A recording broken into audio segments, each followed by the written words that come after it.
La jeune fille éplorée. Chapitre 9. Le jeune homme se dirigea alors vers la forêt et remarqua sur le chemin des traces de sabots. Pensant qu'elles le mèneraient à ceux qu'il cherchait, il les suivit dans le bois. Il aperçut soudain, sous un chêne, une jeune fille qui criait, pleurait et se lamentait. « Ah, pauvre malheureuse que je suis, maudite soit l'heure de ma naissance. Rien de plus terrible ne pouvait m'arriver. Je tiens dans mes bras le corps de mon ami mort. Pourquoi Dieu a-t-il pris son âme ? Je préférerais être morte moi-même. À quoi me sert de vivre, puisque l'être que j'aimais le plus est mort ?» Elle tenait dans ses bras un chevalier dont la tête était tranchée. Le jeune homme s'avança vers elle et la salua. Mais elle garda la tête baissée, continuant à sangloter. « Demoiselle, demanda-t-il, qui a tué ce malheureux qui gît sur vos genoux ? Cher Seigneur, un chevalier l'a tué ce matin, mais je suis stupéfaite quand je vous regarde. On pourrait chevaucher 25 lieues dans la direction d'où vous venez sans trouver un endroit où se loger. C'est une chose assurée. Or, votre cheval a les flancs rebondis et le poil lustré. On voit qu'il a bien été soigné et qu'il n'a manqué ni de foin ni d'avoine. Par ma foi, belle amie, vous ne devez pas bien connaître le pays, car j'ai eu tout le confort possible cette nuit, et dans un lieu très proche d'ici, j'y ai reçu le meilleur accueil. Ah, Seigneur, avez-vous donc dormi chez le riche roi pêcheur ? Demoiselle, je ne sais s'il est pêcheur ou roi, mais il est assurément riche et noble. Tout ce que je peux vous dire, c'est que j'ai rencontré 2 hommes hier soir naviguant dans une barque. L'un des 2 pêchait, il m'a indiqué sa maison et m'a hébergé. Oui, Seigneur, il est roi, je peux vous l'affirmer, mais il fut blessé et mutilé dans une bataille, si bien qu'il est infirme. Une lance le frappa entre les hanches. Il souffre encore tellement qu'il ne peut plus monter à cheval. Quand il veut se distraire, il se fait placer dans une barque et va pêcher à la ligne. C'est pour cela qu'on le nomme le roi pêcheur. Il n'est plus capable de chasser en forêt ou en rivière. Ces hommes le font à sa place. C'est pourquoi il aime résider en ce lieu, où il s'est fait construire une demeure digne d'un roi puissant. Demoiselle, par ma foi, tout ceci est vrai. J'ai vu chez lui des choses bien étonnantes. Il m'a fait asseoir à ses côtés et s'est excusé de ne pouvoir se lever pour me saluer. Certes, il vous a fait grand honneur en vous plaçant à côté de lui. Mais dites-moi, avez-vous vu la lance dont la pointe saigne ? Si je l'ai vue, oui, par ma foi. Et avez-vous demandé pourquoi elle saignait ? Je n'ai pas dit un mot. Grand Dieu, sachez que vous avez très mal agi. Et avez-vous vu le Graal ? Oui, je l'ai bien vu. Et qui le tenait ? Une jeune fille. D'où venait-elle ? D'une chambre. Et où est-elle allée ? Elle est entrée dans une autre chambre. Est-ce que quelqu'un précédait le Graal ? Oui, 2 jeunes gens. Et que tenaient-ils dans leurs mains ? Des chandeliers garnis de chandelles. Et qui venait après le Graal ? Une autre jeune fille. Et que tenait-elle ? Un petit tailloir d'argent. Leur avez-vous demandé où ils allaient ainsi ? Jamais un mot n'est sorti de ma bouche. Grand Dieu, vous ne pouviez faire pire. Et quel est votre nom, mon ami ? Et lui, qui avait toujours ignoré son nom, le devina et dit qu'il s'appelait Perceval le Gallois. Il ne savait s'il disait vrai ou non, mais il ne se trompait pas. La jeune fille se dressa alors face à lui, comme prise de colère. « Perceval le malheureux ! Ah, infortuné Perceval, quelle malchance pour toi de n'avoir pas posé ces questions, car tu aurais pu guérir le roi qui est infirme. Il aurait pu retrouver l'usage de ses membres et gouverner sa terre en paix. Mais, par ta faute, de grandes souffrances adviendront à toi et aux autres. Sache que cela est arrivé à cause du péché que tu as commis à l'égard de ta mère. Elle est morte de chagrin à cause de toi. Je te connais mieux que tu ne me connais, car j'ai été élevée avec toi en son manoir. Je suis ta cousine Germaine et tu es mon cousin Germain. Et je suis affligée que tu n'aies pas demandé ce qu'on fait du Graal et à qui on le porte, tout autant que de la mort de ta mère et de celle du chevalier que j'aimais tant. »« Ah, cousine, dit Perceval, comment savez-vous que ma mère est morte ? » ?»« Je le sais, car je l'ai vue mettre en terre. »« Que Dieu ait pitié de son âme, dit Perceval. Vous m'avez raconté une bien triste histoire. J'étais partie en quête pour la retrouver. Mais à quoi bon, puisqu'elle est déjà mise en terre ? Il me faut maintenant suivre un autre chemin. Mais si vous voulez m'accompagner, nous pouvons partir tous 2 ensemble. Il n'y a plus rien à faire pour celui qui est mort, je vous l'assure. Laissons les morts avec les morts, les vivants, iront avec les vivants. Ce serait une pure folie de rester là, seul avec ce cadavre. Courons plutôt à la poursuite de celui qui l'a tué. Je vous promets que, si je le rejoins, l'un de nous deux devra s'avouer vaincu. » Mais la jeune fille ne pouvait guère apaiser le chagrin de son cœur, ni abandonner son ami. Elle lui indiqua le sentier qu'avait pris le chevalier cruel, qui avait tué celui qu'elle aimait. Puis, voyant l'épée qui pendait à son côté gauche, « Où avez-vous trouvé cette épée ? Elle n'a jamais servi ni versé le sang humain. Je sais très bien où elle fut faite et qui la forgea. Mais ne lui faites pas confiance, car elle vous trahira. Un jour viendra où, dans un combat, elle volera en éclats. Chère cousine, c'est une des nièces de mon hôte qui la lui a envoyée hier soir, et il me l'a donnée. C'est un très beau cadeau. Mais ce que vous dites m'inquiète. Comment la faire réparer si elle se brisait ? Il faudrait pour cela trouver la route qui mène au lac de Cotoâtre. Là habite un forgeron nommé Trébuchet, qui pourrait la remettre en état en la forgeant à nouveau. Ne laissez aucun autre y mettre la main. Il ne saurait réussir à la ressouder. Alors, il s'en alla et elle resta, refusant de quitter le cadavre de celui qu'elle aimait tant. Chapitre 10. L'orgueilleux de la lande. Perceval suivit les traces de Sabot le long du sentier, et il finit par trouver le cheval à qui elle appartenait. C'était un palefroid maigre et fatigué qui avançait péniblement au pas. De toute évidence, il était brisé de fatigue et mal nourri. Tout tremblant, les oreilles pendantes, il n'avait que la peau sur les os. Sur son dos, une selle et un harnais dans un état pitoyable. La jeune fille qui montait le pauvre animal était aussi à plaindre que lui. Elle aurait pourtant été fort belle si elle n'avait été dans un si triste état. La robe qu'elle portait était en lambeaux, au point que sa poitrine apparaissait par endroits. On avait bien essayé de la raccommoder avec de la ficelle, mais elle tombait en morceaux. La peau de la jeune fille avait été brûlée, tantôt par la chaleur, tantôt par le gel. Les cheveux défaits, elle laissait voir un visage sillonné de larmes. Perceval, à cette vue, fut pris de pitié et accourut vers elle. Toute honteuse, elle serra contre elle ses vêtements pour tenter de cacher son corps. Quand le jeune homme la rejoignit, il l'entendit se plaindre douloureusement. « Mon Dieu, pourquoi m'as-tu laissé la vie ? J'ai enduré les plus grands malheurs sans l'avoir mérité. Envoie-moi, Seigneur, quelqu'un qui m'arrache à cette souffrance, ou bien délivre-moi toi-même de celui qui m'inflige une telle honte. Je ne trouve en lui aucune pitié, je ne peux lui échapper, et pourtant il ne veut pas me tuer. Il doit trouver plaisir à me tourmenter ainsi. » Perceval la salua. « Belle amie, que Dieu vous protège. Seigneur, vous qui m'avez salué courtoisement, je vous souhaite d'obtenir tout ce que vous désirez, et pourtant, Dieu sait que je ne devrais pas dire cela. » Perceval rougit de honte en entendant ces mots. « Par Dieu, ma chère amie, pourquoi ce reproche ? Je ne crois pas vous avoir jamais vu, et je n'ai rien fait contre vous. Tu as tort de me saluer, car personne ne doit le faire. Quand quelqu'un m'aborde ou me regarde, je suis tout angoissée.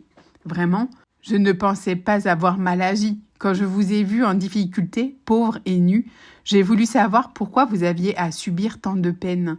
Ah, Seigneur, pitié, taisez-vous et fuyez d'ici. Laissez-moi en paix. Et pourquoi devrais-je m'enfuir alors que rien ne me menace ? Seigneur, ne vous fâchez pas. Fuyez tant que vous le pouvez, car l'orgueilleux de la lande ne rêve que de combat. S'il vous trouve ici, il vous tuera. Il suffit que quelqu'un m'arrête, aussitôt sa tête est en danger. Ce matin encore, il a tué un chevalier. Mais avant de le combattre, il faut qu'il raconte à chacun pourquoi il m'impose cette vie misérable. » À ce moment, l'orgueilleux sortit du bois et se précipita vers eux, rapide comme la foudre, en criant « Malheur à toi qui t'es arrêté pour parler à cette jeune fille. Sache que ta fin est venue, mais je ne te tuerai pas avant de t'avoir raconté pour quelle raison elle doit subir cette vie indigne. Voici l'histoire.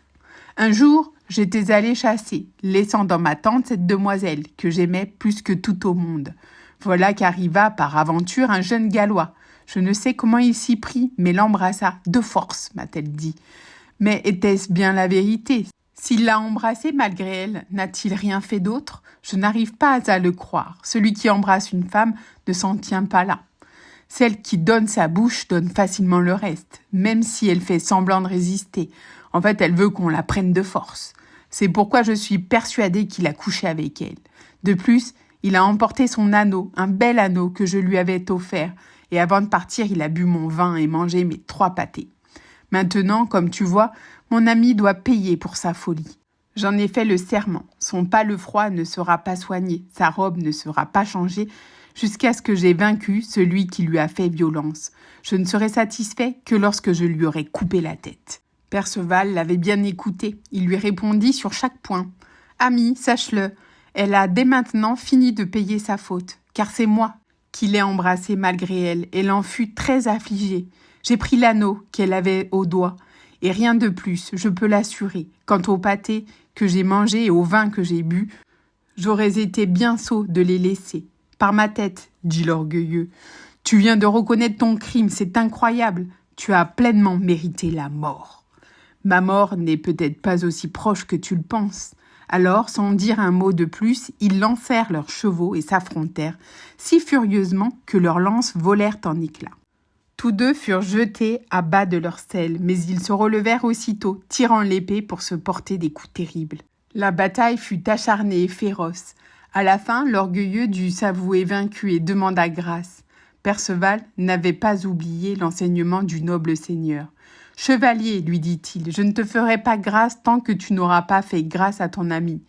Elle n'a pas mérité, je peux le jurer, ce que tu lui as fait endurer. » Et le chevalier jaloux, qui chérissait en fait la jeune fille, eut honte de sa folie et répondit « Seigneur, je suis prêt à réparer mes torts, je ferai tout ce qu'elle voudra, car j'ai le cœur bien triste du mal que je lui ai fait. » Va donc au manoir le plus proche et fais-lui donner les soins dont elle a besoin. Fais-la baigner et reposer jusqu'à ce que sa santé revienne. Lorsqu'elle sera guérie, prépare-toi à l'emmener, bien vêtue et bien parée, à la cour du roi Arthur. C'est là en effet que tu iras, tu le salueras de ma part, et tu te mettras à sa merci, dans l'état où tu es maintenant. S'il te demande qui t'envoie, tu lui diras que c'est celui qu'il fit chevalier vermeil sur le conseil de Queue le sénéchal. Il faudra que tu racontes devant tout le monde les tourments injustes que tu as infligés à cette demoiselle.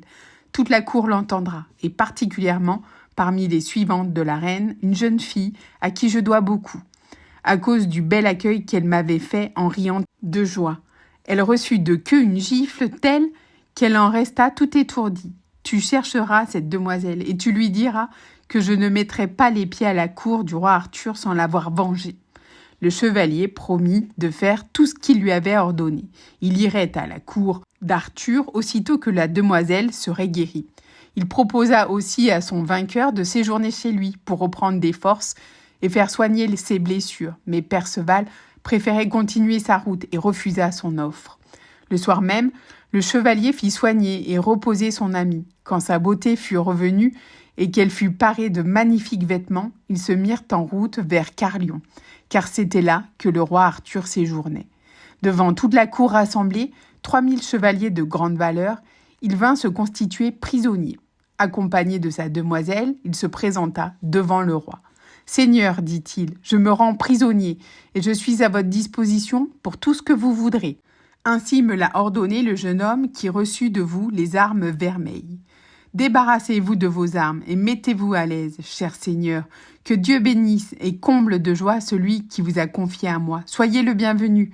À cause de lui, vous serez apprécié et honoré dans ma demeure. Seigneur, j'ai encore autre chose à dire. Avant d'ôter mon armure, je dois livrer un message à la reine et à ses demoiselles, qu'elles viennent entendre ces nouvelles, et tout particulièrement la jeune fille qui reçut une gifle pour avoir osé rire. » Le roi fit venir la reine qui se présenta avec toutes ses demoiselles qui l'escortaient en se tenant par la main, deux par deux. « Noble reine, dit l'orgueilleux, je vous apporte les salutations d'un chevalier que j'estime beaucoup, qui m'a vaincu par les armes.